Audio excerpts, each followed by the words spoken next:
right, folks, we're here to talk about Portland. John and I put this presentation together on the city that we'll be visiting here in a couple weeks, also known as the Rose City, Bridgetown, Stumptown, Rip City, PDX. A lot of uh, Portland's located along the Willamette and Columbia rivers. It's obviously influential in its history of the city, its culture, its economy, and its character. Portland has 646,000 residents as of the 2016 U.S. Census, and about 2.5 million people living in the MSA statistical area. And it's the 25th most populous MSA in the U.S. And almost two-thirds of all Portland residents, or all Oregon residents rather, live in the Portland MSA. Given that it has such a large metro area relative to its city population, one cool thing about Portland is it has a metro government, an elected government organization that controls the Portland area park system, solid waste system, other public centers and spaces, a lot of their transportation systems, and most importantly, they sort of have a long-term vision for planning and land use as it pertains to the growth in the area. You can see Portland's known for its environmental friendliness, its parks, its healthy lifestyle, the progressive or liberal citizens of the area. Maybe you call them hipsters. And then also, of course, their street food, their breweries, their coffee shops, and just their all-around weird sort of counterculture. So here's a map of the Portland metro. You can see that Vancouver is in the state of Washington. To the north along the Columbia, you've got the Willamette running north and south through Portland. To the west, you have Hillsborough and Beaverton, which are home to some major companies we'll talk about in a second. And you got Gresham to the west and Lake Oswego to the south. So here's a closer in view of the city of Portland. You've got the central business district there, right there in the middle of your frame. You've got the airport to the northeast, just out of the frame here. The Willamette River and all its many bridges, that's why it's known as Bridgetown. And then to the north of downtown, you have the Pearl District, an old warehouse district that's now home to a burgeoning art scene, restaurant scene, and cool lots. So here's the public transportation within Portland, Oregon, and its metro area called the TriMet light rail system. It's regarded as one of the best in the country for moving folks to point A to point B in a clean, safe, and quick manner. You can see it extends all the way out to Hillsborough on the blue line, and Beaverton actually has three lines that run through the area, which is pretty great for a suburb that's 7 miles away from the city. And then you've got going all the way out to Gresham to the west. Save you a little trouble. You'll be taking the red line off the airplane. The airport route is the red line. It's $2.50 and about a 35-minute ride.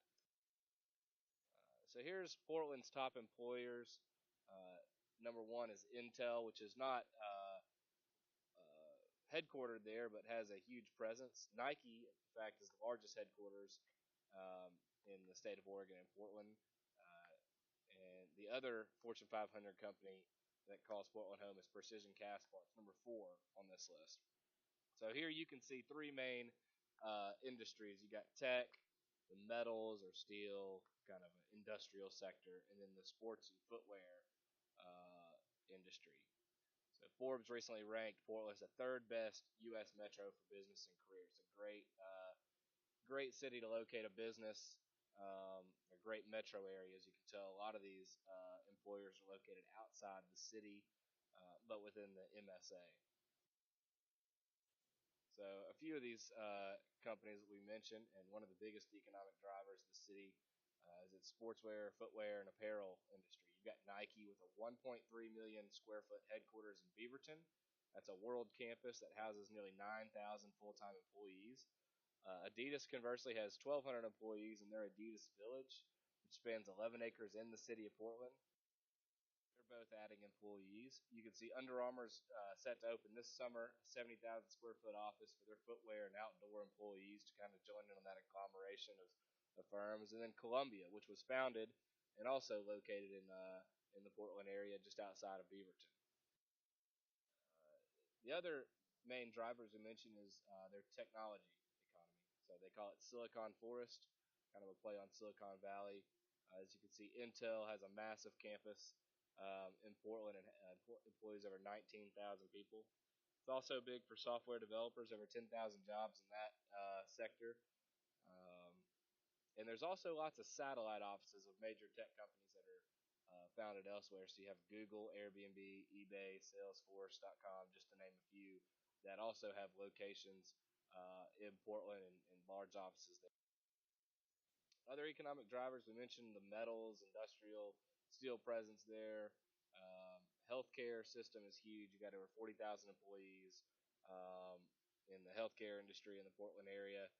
That air tram is really cool, which takes you from the hill on the OU system campus down to the riverfront. It's also a large port city, as you can imagine, although that's sort of waned in recent years with Hanjin out of South Korea withdrawing from the port in 2015. Uh, and then obviously a huge creative class gig economy. Uber drivers, you got brewers and baristas and art dealers and artists and lots of folks in and this kind of adds to that. Their culture is one that's very liberal, um, very friendly, green. You see lots of festivals. Have legalized marijuana in 2015, which in its first year of being fully legalized, the city did 3.5 million in tax revenue on the marijuana sales. Got lots of food trucks and street food, as we mentioned. And then you got just general weirdness, guys playing flame throwing bagpipes on a unicycle. It's your people. This is your typical hipster here in Portland. You're certainly bound to see several of these. And there's some guys who look like Warby Parker models. They were an app developer that got eaten alive on the Shark Tank. And it also is the second largest LGBT community in the United States by a percentage of its citizens. And I'll leave you with this map of the city that sort of tells you what each district or neighborhood is all about. Uh, One I liked was the scary, enthusiastic Timbers Army just west of the city on 405, where the Portland Timbers play their home games.